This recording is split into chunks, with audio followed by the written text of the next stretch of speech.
I built a company that could cool an entire hospital operating room in 90 seconds, but I couldn't keep a single chair warm at my own dinner table.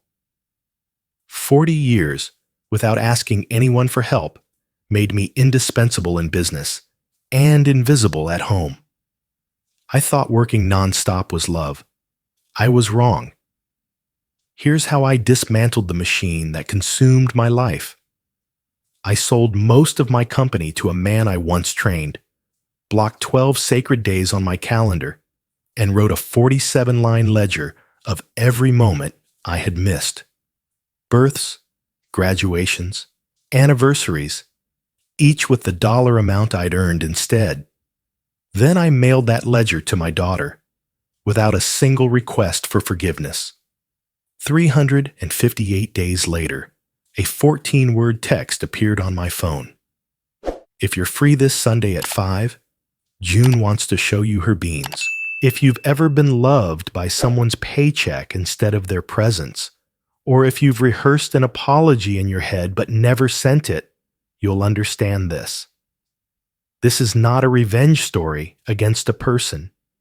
It's justice against a calendar I worshipped, and restitution for the quietest betrayals. I believed there would always be time to fix what I'd broken. I was wrong about that too. But sometimes, a seed of grace still grows, even in the soil you've neglected for decades. Stay with me until the end, and you'll see how one message changed everything. I was 62 when I admitted the thermostat at home no longer answered to me. Ohio winters trained my hands to respect heat and cold. Decades in HVAC taught me how comfort is engineered. I could bring a freezer back from the dead with a nut driver and a patient wrist, could coax a rooftop unit until it stopped rattling. 40 years of that built Malloy Mechanical. 47 employees, a neat row of white trucks, and a company finally valued in 7 figures. People called me reliable, and for most of my life, I treated that word like a sacrament. Reliable meant I showed up when compressors failed and roofs groaned. Reliable also meant I was somewhere else when the lights came on at my own table. Lynn used to say, love was a warm room that didn't brag about its heat. She died 8 years ago, and the house settled to a colder setting I pretended not to notice. My daughter, Maya, is 34. She lives across town with Eric and their daughter June, who is 5 and collects ladybugs with the seriousness of a librarian. I know these facts because I keep lists. Calendars now hold what conversation used to. I believed for years that paying the bills was the truest sentence a father could say. If I carried every weight, no one else would have to. It felt noble in the abstract and efficient in practice. It also taught everyone around me that I was an institution to be consulted, not a person to be invited. The story likes to display one shining deed, so here is mine. 20 years ago, the NICU at St. Bridget's lost cooling the morning Maya competed at state debate finals. The air handlers were exhaling warmth into a room built for precision. I chose the hospital without calling home. I remember the hiss when a new belt caught, and the monitor numbers fell back into safe blue. A nurse squeezed my shoulder and said, "You saved a baby." I carried that sentence like a medal. It also became a coupon I spent whenever guilt tried to speak. If I saved a life there, surely I could afford to miss something here. I didn't say that out loud. I didn't have to. The pager did the talking. After that, crises organized my values for me. Winter roofs buckled. Summer heat melted tempers. School fundraisers begged a chiller to cooperate. Each problem handed me a reason to be somewhere other than where I had promised. I did not ask my foreman to cover when the stakes were high, because asking would make me human, and being human meant needing. I preferred to be necessary. Necessary men do not beg for help or forgiveness. They arrive with tools and a face that says the situation is under control. I mistook that face for character. When Maya needed tuition, I paid the bursar directly so there would be no delay. When her car died, I handed her a cashier's check for a down payment and a list of reliable sedans. At her wedding, I covered the venue balance and slipped out before the DJ called for a father-daughter dance I had not learned. Cash can mimic care if you squint. The receipts stacked.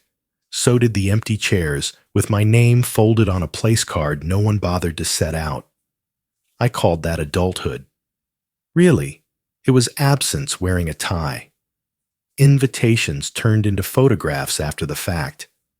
A 4th of July barbecue I discovered on social media, June's first swim lesson recorded by a neighbor, a school play where a child dressed as a tree called Grandpa, into the dark and did not wait for an answer. I told myself everyone was busy. I told myself they understood the season. Men like me are famous for mistaking a schedule for an alibi. Efficiency is an easy god to worship. It gives you tasks instead of conversations, lists instead of apologies. The first time I drove to Maya's unannounced, the driveway was full and the windows carried silhouettes. I rang the bell, holding a cherry pie I had not baked. Eric opened with a smile that traveled only halfway across his face. "Bad timing," he said. Behind him came the clatter of cutlery and the relieved laughter of people who have just decided something. I left the pie and told myself it was a misunderstanding.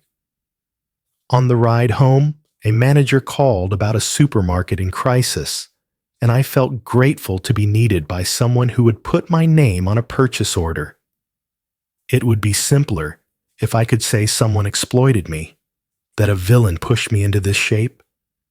But I volunteered for the harness and tightened the straps. I kept 2 phones and slept with one on my chest like a flashlight. I turned down offers of help because help would witness me at my limit. After Lynn died, I refused therapy because grief looked like a luxury hour on a calendar paid by the job. I told everyone, including myself, that I was fine. Really, I was convenient. To clients, to employees, to a narrative in which the quietest person at the table always picked up the check and left before dessert. Here is the twist you may not expect from a man who sounds, on paper, like a provider. I was not a noble martyr. I was an accomplished absentee. I let the machine I built harvest my better hours and fed it the rest. When my granddaughter drew our family, my truck was bigger than me. When I finally asked Maya what she remembered of childhood, she said, "The sound of your van backing up." I have mastered air for a living, and somehow I left none for us to breathe together. This is where the betrayal begins. Not with shouting, not with a slammed door, but with a father who confuses carrying everything with being there at all, and a daughter who learned, quietly, efficiently, how to live without the sound of my key in her lock. After Lynn's funeral, I went back to work the next morning. People called it admirable. Truth was, grief didn't fit anywhere in my schedule. At the shop, there were units to service, bids to prepare, invoices to chase. Out there, people needed me in ways that didn't require conversation. At home, the silence needed nothing, and that terrified me. So, I worked until exhaustion left no space for memory. Maya called less. At first, it was just the natural drift of an adult life. She had her own home, her own bills, her own child. Then birthdays were recapped with emailed photographs, milestones narrated over voicemail. I promised myself I'd return. I saved the messages in a folder called Later. Later never came. One Saturday, I decided to surprise her. I bought ribs from the butcher and drove across town. Her driveway was lined with cars. Through the window, I saw a dining room crowded with people. Laughter spilled out like a song I didn't know the words to. I rang the bell, ribs balanced in one arm. When she opened the door, she stepped out, pulling it nearly closed behind her. "Dad, I'm sorry.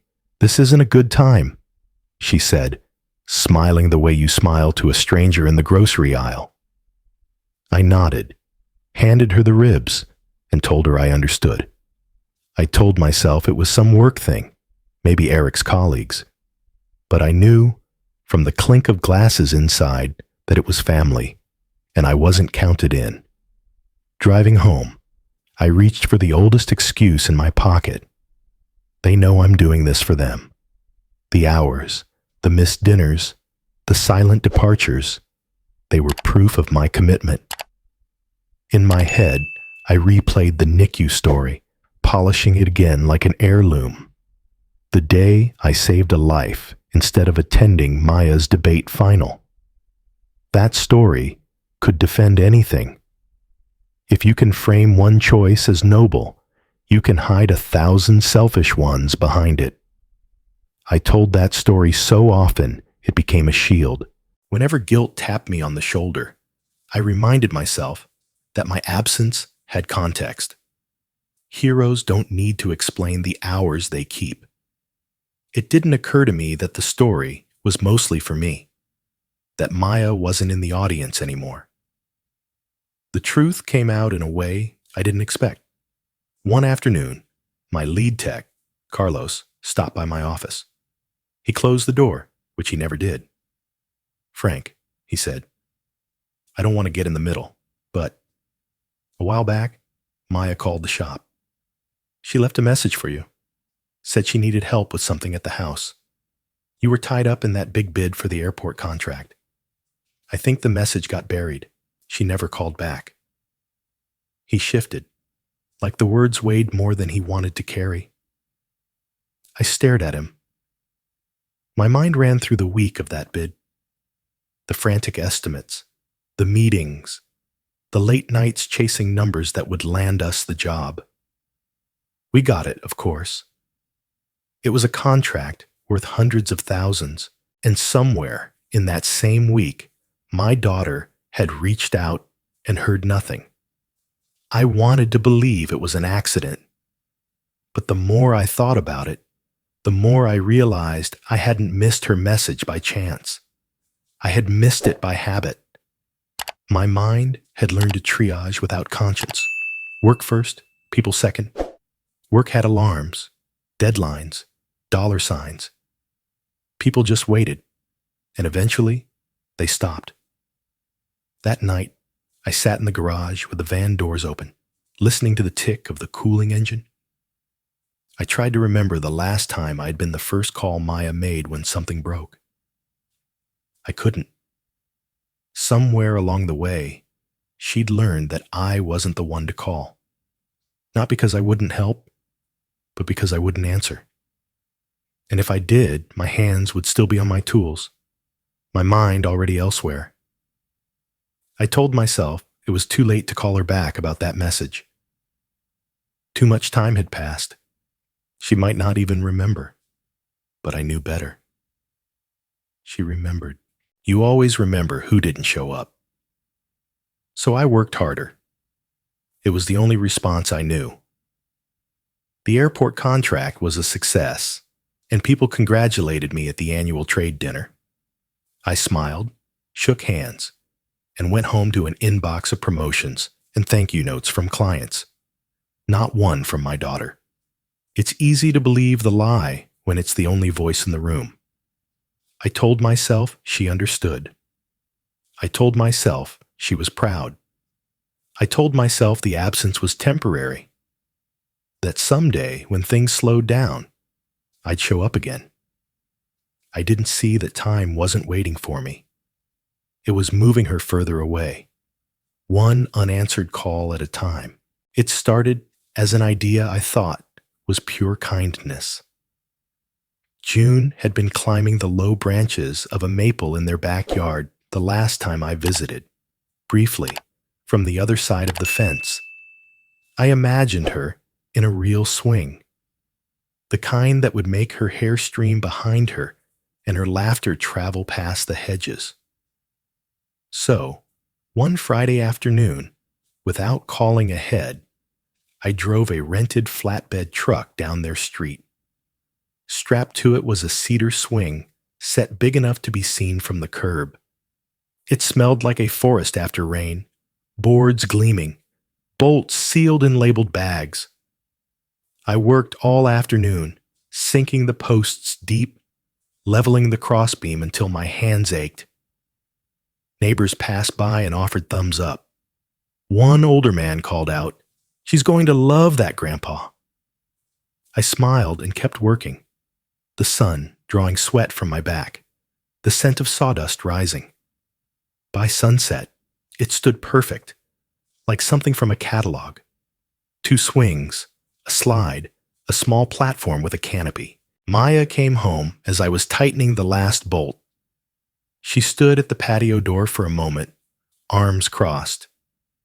"Dad," she said, walking toward me, "you didn't tell me you were doing this." I grinned, expecting surprise to melt into gratitude. "Thought I'd make it a nice weekend for June." She nodded once, but her eyes stayed cold. "It's a lot," she said. "We'll talk later." She took June inside. The next day, I drove past their house on the way to a service call. June was in the yard, a ball in her hands. The swing set stood unused. When she saw me, she waved, but didn't run over. I learned later, from a neighbor who meant well, that Maya had told her daughter not to use the swing set when I was there. "It's too much, and I told him not to," she'd said. The words stuck like splinters. What I thought was a gift had become proof that I didn't listen, that I barged in with my own idea of love. That night, I didn't go to bed. I sat in my workshop with a yellow legal pad, the same kind I used for job estimates, and wrote down every event I could remember missing. 47 lines. Each one got 2 columns. The reason I wasn't there, and the amount I earned instead. Maya's debate final. NICU emergency, $1,400. Her first college move-in. Supermarket walk-in freezer, $3,200. Lynn's last spring picnic. Casino rooftop unit, $5,500. June's birth. School gym chiller, $28,000. By dawn, the page was dense with ink, smudged in spots where my hand had dragged over it. I stared at the totals. The money was real, but the moments were gone. I couldn't spend those checks again. And even if I could, the events they'd replaced wouldn't come back. Then another thought hit me, heavier than the first. I couldn't remember where most of that money went. Not in the sense of bills paid or debts cleared. Those I'd know. I meant the extra.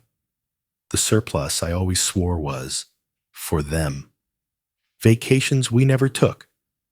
Furniture that's long gone. A flat-screen TV from 2009 that probably sits in someone's garage now. Maya wouldn't remember either. The supposed trade, absence for prosperity, had no receipts worth showing. Somewhere in the margin of the list, I wrote, it wasn't worth it. The letters slanted hard, like I'd pushed too much through the pen. For the first time, I allowed myself to see what I'd become.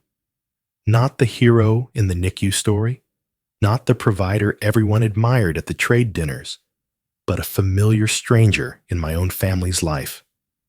I was a figure who appeared with tools, money, or grand gestures nobody asked for, then vanished. I was the noise of a van backing down a driveway, the smell of sawdust in a yard where no one swung. The swing set stood as a monument to my misunderstanding. Beautiful, sturdy, and avoided. And for the first time in years, I didn't want to build anything new. I wanted to unbuild the patterns that had kept me at a safe distance. Patterns that looked like love if you didn't stay long enough to measure. By the time the sun came up, I had my list, my totals, and the truth. Most of what I'd earned in place of being there had dissolved into nothing. I could no longer pretend the exchange had been fair. The next step wasn't to buy, fix, or assemble anything. It was to start showing up with nothing in my hands but time, and see if that, eventually, was enough to be let back in. The decision came after weeks of staring at that yellow legal pad, the 47 lines of absence. I couldn't undo them, but I could stop adding more. The first move was the hardest. I called Grant, my apprentice from 20 years ago, now running his own smaller HVAC crew. I offered him 60% of Malloy Mechanical, not as a windfall, but as a partnership. The contract I drafted included back pay for overtime I'd skimmed years earlier when I told myself it was good for the company. I wanted to balance more than books. When we signed, I felt something unclench. The trucks, the payroll, the midnight calls, they were no longer mine to solve alone. For the first time in decades, my calendar had spaces. I took a black marker and drew 12 circles across the next 12 months. No jobs, no exceptions. I didn't tell Maya they were for her or for June. I mailed her a single-page calendar, each circled day blank, except for the words, "not working." She didn't reply. No call, no text. The page could have been lost in the mail for all I knew. For a few days, I believed the plan had failed before it started. The quiet was heavier now because I had left space for something to grow, and nothing had sprouted. Still, I kept the first circled day. It was a Saturday. At 6 a.m., the phone rang. The supermarket chiller was down, and the manager was ready to sign a $28,000 emergency contract. I told him I couldn't make it. I didn't explain why. He was stunned into silence before saying he'd call someone else. The old me would have called back within an hour to check in. This time, I set the phone on the counter, face down. The house was quiet in a different way that morning. Not the vacancy I'd been used to, but the kind of quiet that asked you to fill it with something deliberate. I pulled on my work boots, not for a job, but for the yard. The garden bed along the fence was a mess of weeds and stubborn clay. I turned the soil, planted beans from a packet I'd bought and never used, built a frame of string for them to climb. It was work without a clock, sweat without an invoice. By noon, the sun had warmed the porch, and I sat there with a glass of water, staring at the freshly turned dirt.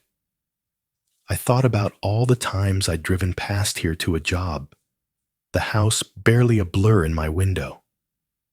Movement caught my eye. June, in a red jacket, was walking down the sidewalk with a friend from next door. She saw me before I could wave. Her face lit up, not wide, not the kind of grin that makes you believe everything's fixed, but enough to reach me. She lifted her hand and gave a quick wave. "Hi, Grandpa," she called, before running to catch up with her friend. It was over in seconds, but it stayed with me longer than any handshake I'd had in the business. No follow-up invitation, no promise of more. Just a small, unguarded acknowledgement that I was still someone she recognized. I stayed on the porch until the sun dipped behind the trees. The beans in the garden covered with a thin frost cloth I hadn't used in years. That night, I marked the second circled day on the calendar with a small check. 1 down, 11 to go. No guarantee of what any of them would hold, but for once, I wasn't measuring their worth in dollars or jobs avoided. I was measuring them in moments, however brief, that might one day add up to something my granddaughter, and maybe my daughter, would remember for the right reasons. I had been carrying the ledger around for weeks, folded in half, tucked into the inside pocket of my jacket. It was the same yellow pad sheet where I'd written the 47 missed moments, each one itemized with the reason and the money I'd earned instead. I had rewritten it twice to make the handwriting steady, the numbers clear. One evening, I made a copy, slipped it into an envelope, and mailed it to Maya. No cover letter, no apology, just the record. 3 days passed, then a week, then 2. Each time my phone lit up, I checked, only to find spam calls or appointment reminders. I imagined her opening it, skimming the lines, and putting it back in the envelope without finishing. Or worse, reading every word and feeling nothing. By the 3rd week, the space inside me where the beans and the porch had lived began to collapse. I started thinking about selling the remaining 40% of the company. Grant had already offered to take it. If I let it go, I could leave the state entirely. Maybe somewhere warmer, where winters didn't remind me of the sound of her voice as a little girl, muffled by a scarf. I pictured a small rental near the coast, neighbors who didn't know my history, mornings where I could be anyone but the man whose granddaughter waved from a distance. The thought of leaving brought a strange relief. No more watching the mailbox, no more waiting for a text that might never come. I even started listing the tools I'd sell before moving, half of them still in the shop, untouched since the sale to Grant. Then, on a Tuesday night, I went to the grief support group I'd been attending quietly for a few months. It was in the basement of a small Methodist church, the kind with metal folding chairs and bad coffee. People shared about losing spouses, children, parents. That night, when my turn came, I unfolded the ledger. I read it out loud. Not like a confession, not like a plea, just as a record. The dates, the events, the reasons, the money. My voice stayed steady, even when I got to the line about missing June's birth. I didn't ask for understanding. I didn't wrap it in lessons. I finished and folded the paper again. No one clapped. No one rushed to tell me I wasn't a bad father. A man named Walter, who'd lost his wife the same year I lost Lynn, simply said, "That's a hell of a list, Frank." I nodded. That was enough. 2 days later, I got a call from a number I didn't know. I let it go to voicemail. The message was short. "Frank, this is Lisa from Group.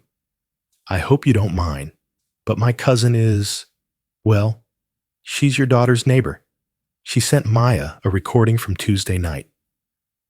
I sat there with the phone in my hand, imagining the moment Maya hit play. My voice in her kitchen, not telling her what she owed me, not asking for anything. Just the facts, unvarnished. That evening, just after dark, my phone buzzed. The preview on the lock screen stopped me cold. "If you're free." I unlocked it fast enough to almost drop the phone. The whole message read, "If you're free tomorrow at 6, come to dinner. June's been asking." I read it 3 times before I believed it was real. The words were plain. No exclamation points, no qualifiers. But they were the first she'd sent me without prompting in years. I didn't reply right away. I wanted to. My fingers hovered over the keys, but something told me not to rush it. I set the phone down on the table, face up, and just looked at the message until the screen went dark. The next day, I didn't do much. I stayed away from the shop. I walked the garden, checked the bean shoots. They were just beginning to push through the soil. I thought about how much of this I'd almost missed by leaving. When 6 o'clock came, I was standing at her door, not with tools or gifts, but with my hands empty. I didn't know what the dinner would hold. Maybe small talk, maybe long pauses. But it was the first time in decades I was being invited, not inserting myself. And that, more than any contract I'd ever won, felt like a beginning. Dinner at Maya's was not a grand reconciliation. It was pasta and salad, a quiet table, June chattering about school, while Maya passed me the bread without meeting my eyes for long. There were pauses and moments when the air felt tight, but no one left early. That in itself was new. When I drove home, I understood something important. Being invited once didn't mean I'd be invited every time. This was not a bridge rebuilt overnight. It was a path I'd have to walk carefully, and some days it might disappear altogether. The weeks that followed taught me patience.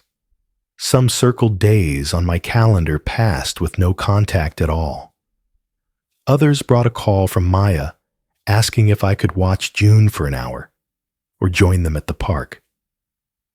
There were still dinners I wasn't part of, milestones I learned about afterward, but I no longer measured my worth by being there for everything. I focused on being fully present for whatever I was given. My income was smaller now. Without emergency calls and marathon contracts, the numbers in my bank account shifted in ways that might have scared the man I used to be. But the trade was worth it. I slept more. I took walks without a phone in my pocket. I learned the names of neighbors I'd ignored for years. And each time I passed the swing set in Maya's yard, I noticed it didn't seem quite so untouched anymore. One Saturday afternoon, June came over while Maya ran errands. She wandered into my workshop, picked up a packet of bean seeds from the shelf, and held one out to me. "Plant this, Grandpa," she said seriously, "and next season I'll come see it." It was just a seed, small enough to lose between two fingers, but it felt heavier than anything I'd carried in years. I promised her I would. I planted it in the garden bed where the first batch of beans had grown. Every morning, I checked on it, remembering the exact tone of her voice when she gave it to me. There was no guarantee she'd come, but the hope was enough to keep the soil warm under my hands. Somewhere along the way, I realized the ledger I'd sent to Maya had stopped haunting me. I no longer replayed every line in my head, trying to justify or undo it. The past was still there, unchangeable, but it didn't dictate every step forward. What mattered now was how I showed up in the days I had left. I began to understand that my presence, unadorned by gifts or grand gestures, was worth more than all the checks I'd written. The people I loved had never asked me to be flawless or heroic. They had asked me to be there. And for 40 years, I'd mistaken earning for loving. I would not make that mistake again. If I could tell anyone listening one thing, it would be this: don't wait for later. Later is a fragile promise. It cracks under the weight of missed calls, unopened envelopes, and the quiet acceptance of being absent. If you love someone, love them now, in person, without your phone in your hand. By the time summer rolled around, the bean plant had climbed the string trellis and burst into white flowers. On a warm afternoon, I was kneeling in the dirt, checking for the first pods, when I heard footsteps on the sidewalk. June's voice rang out first, then Maya's, both closer than I expected. They walked into the yard together. June ran ahead, crouched next to me, and pointed. "See? I told you it would grow." Maya stood a few feet away, smiling. Not the polite, distant smile I'd come to know, but something softer. We talked about the plant, about the weather, about nothing at all. And for the first time in years, the space between us wasn't filled with silence heavy enough to break. The bean plant swayed in the breeze, a small living thing that had grown because it was given steady attention over time. I thought about how many years I'd spent building machines that could cool a room in 90 seconds, but couldn't warm a relationship in 40 years. Now, kneeling in the dirt beside my granddaughter and my daughter, I finally understood the truth. The work worth doing is slow, deliberate, and shared.